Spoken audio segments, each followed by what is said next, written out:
So here we go, part 34, take 2. So yesterday's video, the second part of the exhaust bit was pretty crap. So I'm going to try and turn it into cream. So I'm just going to walk through the exhaust and then go to this other shed and then go through the windscreen bit again. So the exhaust has now been installed. Hopefully, as you can see.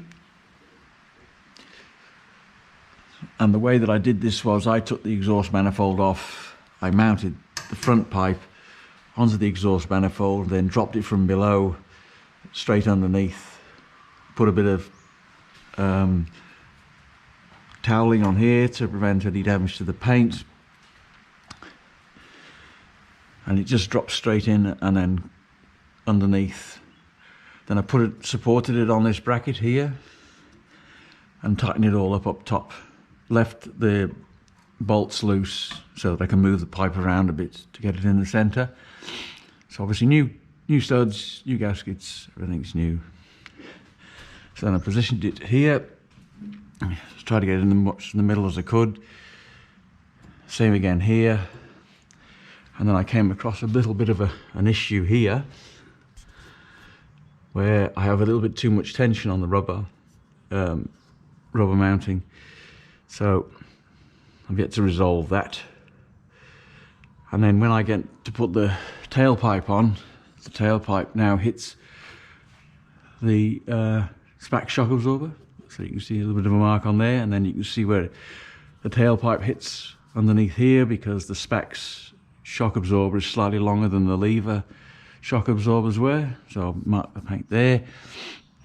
And then I got the rear bracket here. So that's how it should be assembled, I believe. So there's an insulating washer on the top, insulating washer on the top of the bobbin there. Same on the other side, stop heat transfer from the bracket into the rubber. So that's what it should look like, I believe, as per the book. So there we go. So yeah, it's got some issues to resolve there with the exhaust. I fitted the prop shaft. So yeah, prop shaft has now been fitted.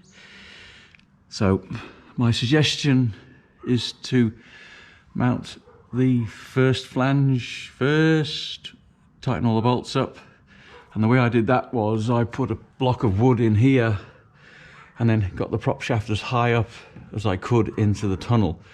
So it gave me better access to the nuts here to tighten them up. And then when I tightened all that one up, took the wooden block out, then lowered it down, and then attached this and tightened all that up. So that's all been tightened up now. Bit difficult to get a torque spanner on it, so it just has to be what you judge to be tight.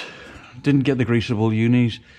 This is the new prop shaft because mine had worn splines in the front in here, and also the unis were worn. So yeah, new prop shaft. It wasn't that expensive in comparison to the whole thing, so it was cheaper to do that than try and do anything with that and then still have worn splines. So yeah, that's all done now. So all looking pretty good. I'll lower it down. So today's job, I think, will be to fit the 45 DCOE onto here and see how we go with that. So you can see, yeah, it's all done there now. All nicely tightened up. I might even put the radiator in today. We'll see how we go. So one of the things that I did learn was about the wiring. So in here, hopefully you can see the wiper motor. So originally I fed the wire from the engine bay through here, and then it came around the front of the wiper motor as per I had seen on a couple of videos, and it went across the front. And then when I actually embarrassingly saw what it was doing, it was actually a left-hand drive. So when I went back to my pictures and had a look, the wiring loom goes behind the wiper motor.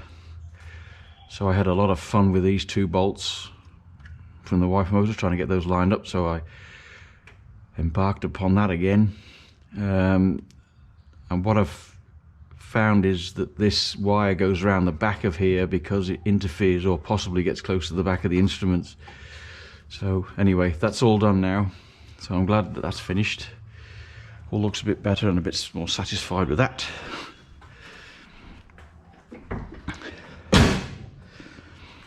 And my wife treated me to a new badge or new registration plate. Obviously not legal in Western Australia, but looks really good. So there we go. So I'll go down to the other shed now, and we'll do the windscreen bit. So here we are. Now I'm back into the area where I'm doing this windscreen. So as you can see now, the seal is in. Involved a lot of washing up liquid and soapy water, but in all honesty, it took me about 2.5–3 minutes just to slide that straight in. So no problem at all there. So the issues I had before was I was spending like 5 to 7 hours messing around with this horrible thing, trying to get it in. And when I was doing it with the screwdriver, as so many people were saying easily on the video, I just punched through this tang here, and then that, when it split, right, and that was, you know, like somewhere like here, so, you know, you could get hold of the seal and you could pull it apart, so no doubt it'd leak water and leak rain when, you know, if I ever took it out in the rain. And it just didn't feel right, so I just got another seal and redid it again and again and again. I got a spare seal in case I damage or cut this new one incorrectly. So this was hot soapy water yesterday. Soaked the seal in there for about 20 minutes to make it more pliable and easier to work with. It seemed to work fine. So hot soapy water, washing up liquid. Personally, I don't think you should use like a WD-40 or a tire shine, because it's, some people use that, but they've got hydrocarbons in, and the hydrocarbons don't react well with rubber. So that's just my own personal opinion. While I was working on the side brace, the side of the frame, this morning, I noticed that one of the threads was a bit dodgy inside here.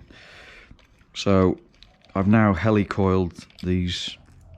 Originally they are 3/8 UNC, and I had a 3/8 UNC helicoil, so I put that in, I tapped it and then threaded it in, but it got caught in a second thread because they weren't exactly the same internally, so it ended up coming out here like this, like a piece of spring, so useless.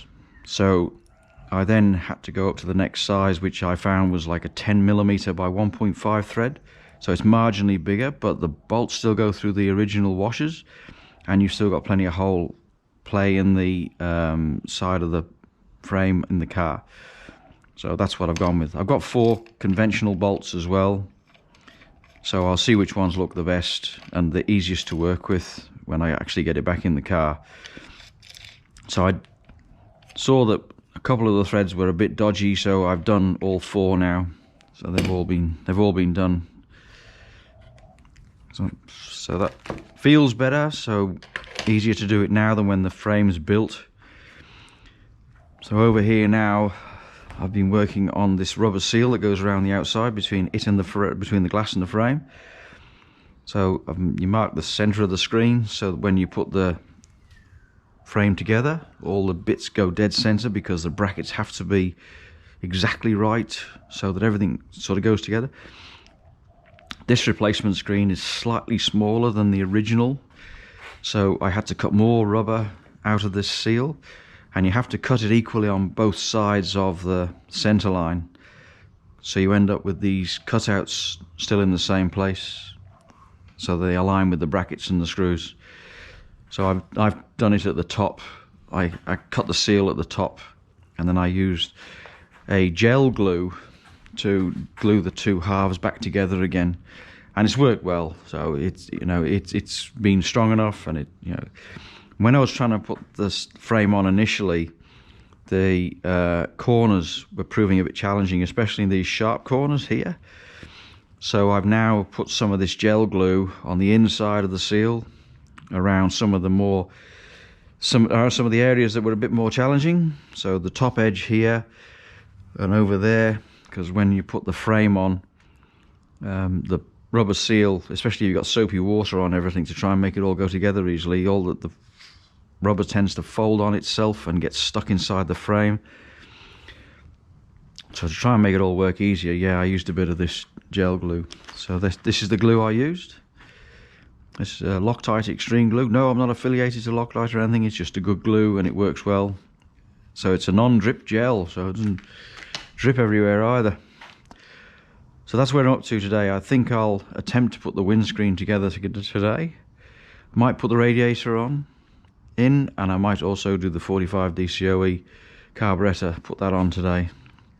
You see, before I like to try and finish things, so getting the prop shaft finished was a really good thing yesterday. So progressing the screen also is a major step forward, I hope.